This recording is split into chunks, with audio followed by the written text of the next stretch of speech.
Hello? I just noticed... Well, anyway, I'm Remiel. What is your name? The name's Yazakh. You just noticed what? Please tell me I haven't got any food stuck in my tusks again. Again? That's something that happens often, then. Perhaps that'd be useful for saving food for later. You'd be surprised. One time I was stuck out in the pale and only survived because I found 3 entire bowls of Horker stew Oblivion on me. take them. Every miserable... Incredible! I wish I... Oh wait, how did the stew not leak out of the bowls if they were punctured by the tusks? Cavities, I guess. Cavities? Anyway, Yaz, why are you traveling with our friend here? Well, that's a very good question. I'd like to give a deep, thoughtful answer that doesn't just sound like incoherent philosophical babbling. Damn Stormcloak But rebels. honestly, the Every answer one of is them. I was drunk and impulsively agreed to tag along on adventures, and now it's far too late for me to back out. I'm no stranger to making poor decisions after a night of drinking, but in this case I decided to accompany them completely of my own volition. At least one good thing came out of your drunken decision, seeing as I'm going to be traveling with you as well. Yeah. I'm sure we'll become the best of friends. You know, once I've cleaned my A teeth. coin or two for a veteran? I never thought I'd meet an orc who is a bard. Although Yazakh doesn't seem the singing type. Now, Yaz, I don't mean to be rude, but you're awfully unsingy for a bard. I like to think that being a bard is broader than just being a musician. Also, you probably don't want to hear me singing anyway. Non-orcs don't tend to react well to my, style.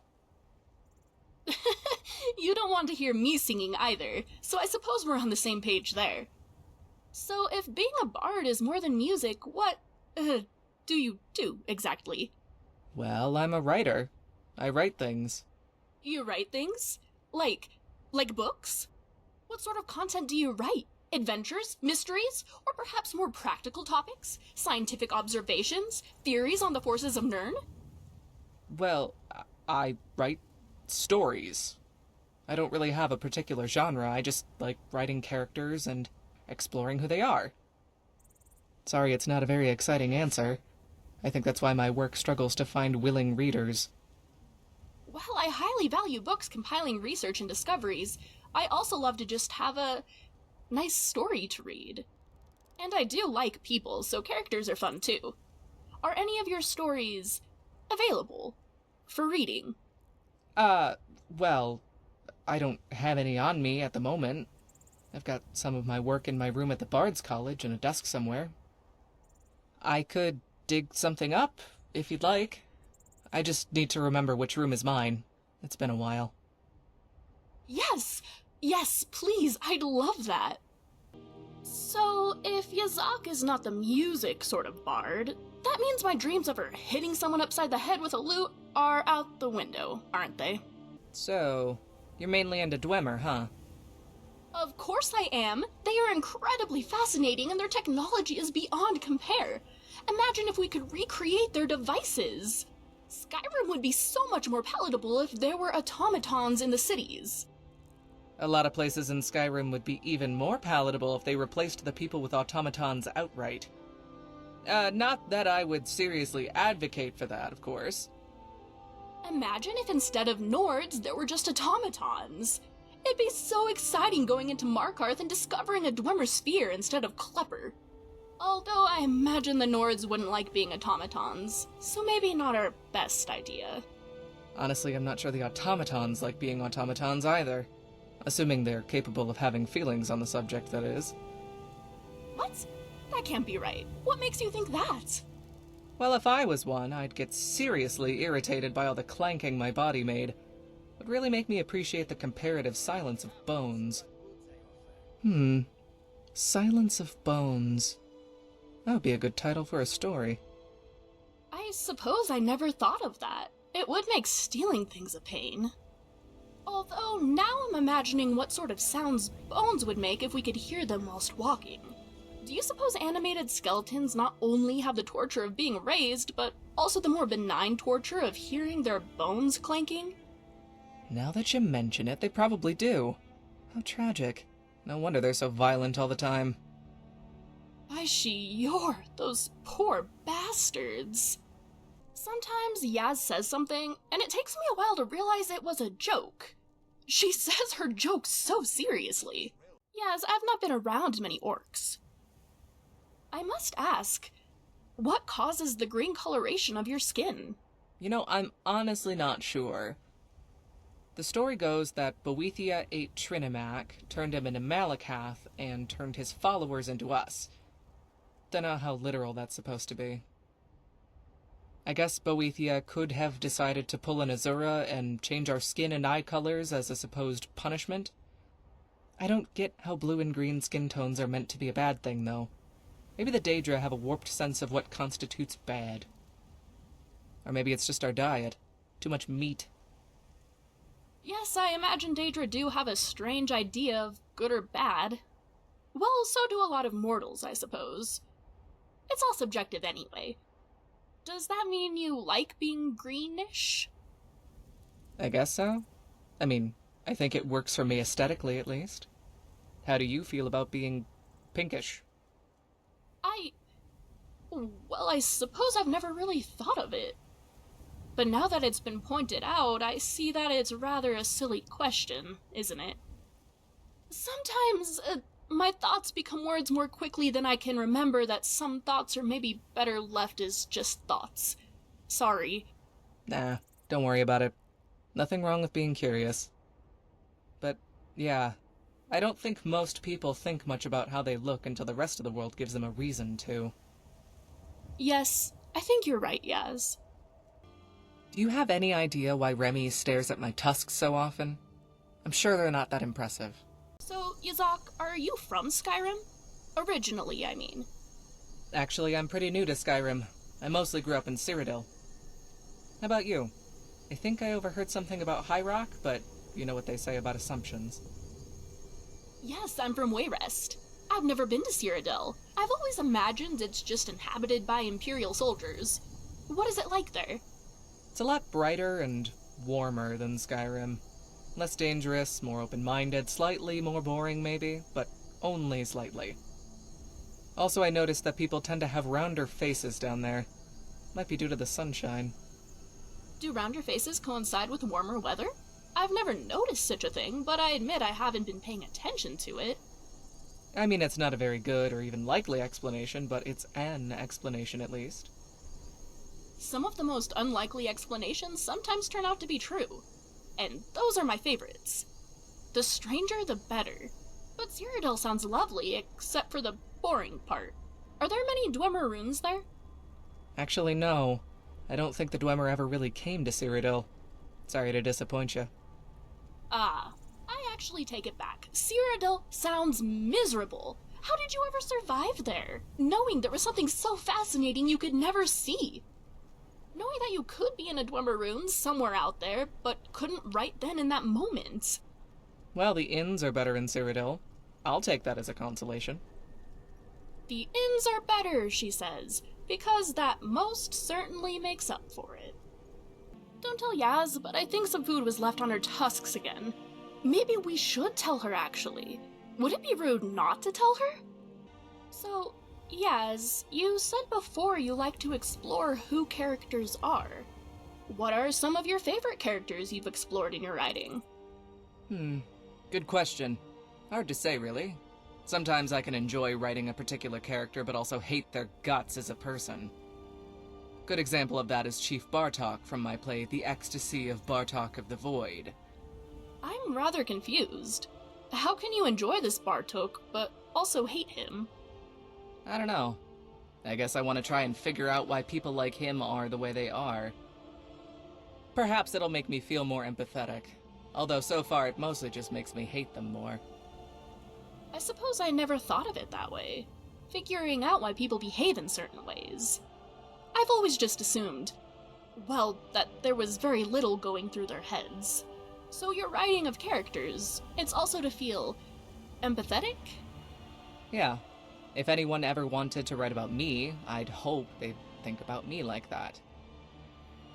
I know I rub a lot of people the wrong way. Maybe they think I'm empty-headed instead of whatever it is that's going on up there. So I figured I should try and start showing other people some courtesy, even if they really, really don't deserve it. That's rather thoughtful. So creating these characters is a form of training for mind reading. Or training for guessing at mind reading. So you hate Bartok. Do you write any character that you like? Both in writing and as a person? Sure. There's Jimla, an Argonian servant who spends most of her time cleaning her employer's gargantuan mansion. She gets driven mad by the monotonous nature of her job, and the story ends with her snapping and killing her employer. Not that I condone murder or anything. It's just that otherwise she's a kind-hearted person. Mostly. Oh, I think I like her. How dreadful to work for some noble day in and day out. I don't blame her for snapping. And so, all of these characters, you conceive of them within your mind? How are you able to think from so many different perspectives? How do you make them all so different? Well, sometimes I base them on people I've met or heard or read about. Sometimes they even are just that person, but with their name changed. Is Bartok someone with their name changed? Not specifically. Pick any orc chieftain and that's probably who Bartok is supposed to be. They don't exactly like standing out from each other. So he signifies orc chieftains in general. This is all such a different way of exploring the world. I think I like it. Well, thank you. I try my best. I've always liked stories, but Yazakh has made me think of them in new ways. Explorations of others' minds. It's interesting. Let's get going then. Ate whatever they were trying to cook in this camp. It smells like they failed miserably. Poor bandits can't even get a good meal. I think this place smells about the same way that Nirnroot sounds, which I guess means pleasant in small doses. So, I'm curious. How did you get to Skyrim? Oh, how like, about what method did nothing you to use to write travel home here? about? How'd the journey go and all That's that? quite... Oh. Well, I traveled east along the Bullseye until I hit Evermore, then headed south. I cut through Hammerfell and entered Skyrim from the border. It was a spectacular journey. Everything about it was just so awe-inspiring and educational and fun. Well, except the time one of my hired arms tripped a Dwemer trap and we had to spend a day gathering the various pieces of him. And that day I was chased down by bandits on the road and had to hide out in an abandoned cabin that smelled of sweaty feet. And that week I spent lost wandering about Hammerfell thinking I was going to starve to death. But other than that, it was such a pleasant journey. Oh, wow. That was way more eventful than I was expecting. I just took a carriage ride straight from the Imperial City to Solitude. We made a couple of rest stops in Bruma and Falkreath, had some fun there, but overall I wouldn't have described it as much of an adventure. I'm honestly kind of jealous. I mean, aside from the part with the Dwemer trap, and the part with the almost starving to death in the desert, and the part with the, sweaty feet. You didn't make any stops during the carriage ride to investigate the runes? That sounds dreadful. Adventures are the best. Usually. Mostly. What would be your ideal adventure? Tough one. I guess one where I don't get attacked by wolves and/or bandits every 10 minutes. Also, I enjoy scenic adventures, where I can just stare off into the distance at something vaguely pretty. Woodlands are especially good for that. Oh, you'd have loved Stormhaven then. Very idyllic, perfect for staring at. Although there are still wolves and bandits. Do you have something you'd prefer to be attacked by? Wisp mothers. Dwarven centurions. Goats, maybe. Oh, yes! Being attacked by dwarven centurions is just so exciting. I'm glad we are of one mind on this. I think I might have been talking sarcastically again. But at least things are usually over quickly with centurions. Quickly? Not in my experience. I've spent hours with centurions. I meant that they usually kill quickly. Not that I have much experience with dying to one.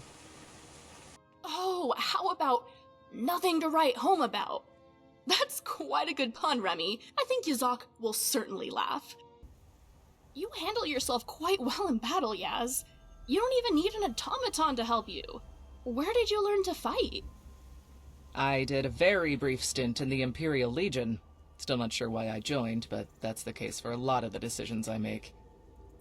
Honestly, having an automaton to fight for me would be great, but I haven't yet met one who likes me enough. Scrap likes you. Ow!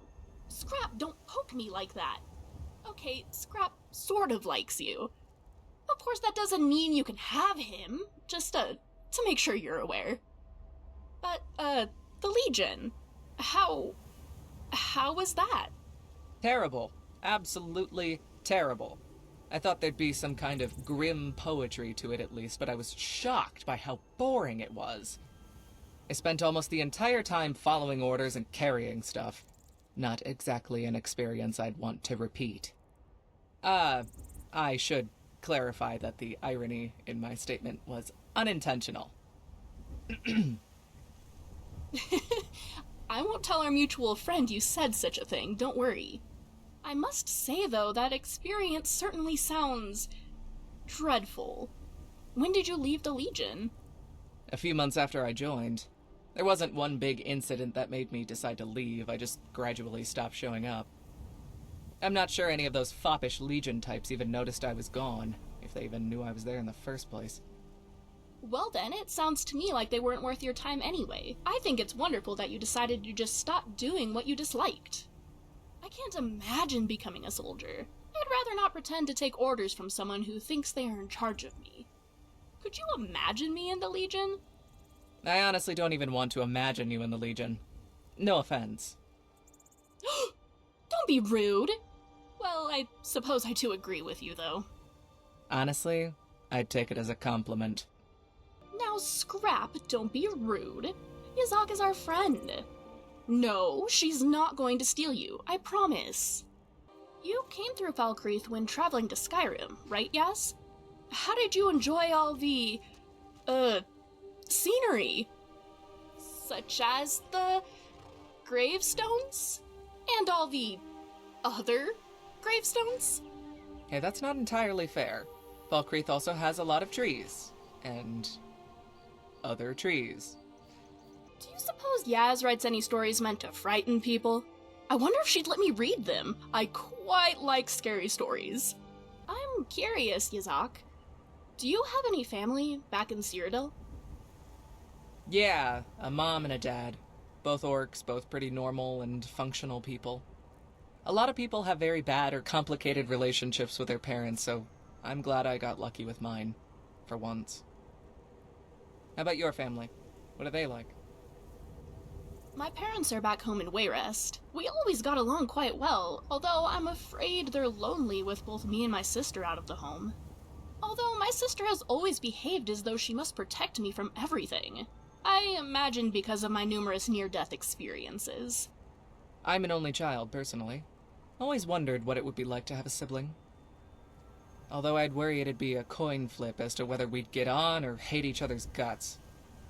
For my sister, it was a coin flip every day whether or not we'd hate each other's guts. I think that's just how it is to have siblings. Do you have anyone in Cyrodiil other than your parents? Not really. Some casual acquaintances, but I was never very good at making friends. Definitely not close ones, at least. I see. Well, I suppose we're the same in that regard. There aren't any friends waiting for me back home either. But that does make it easier to be away, I suppose. Yeah, I guess that's the adventurer's life for you. It doesn't tend to attract people who are tethered to something. I must admit, I wouldn't have it any other way. I'd much rather be free and alone than caged with friends. That's certainly true. I mean, ideally, I'd be free and with friends, but in practice that can turn out a little complicated. Perhaps this is as close as we'll get to that without the, complicatedness. Perhaps, although I can't complain about the current situation. So far, it's been working pretty well. Agreed. Scrap, that doesn't make any sense whatsoever. Leave the stories to Yazakh, okay?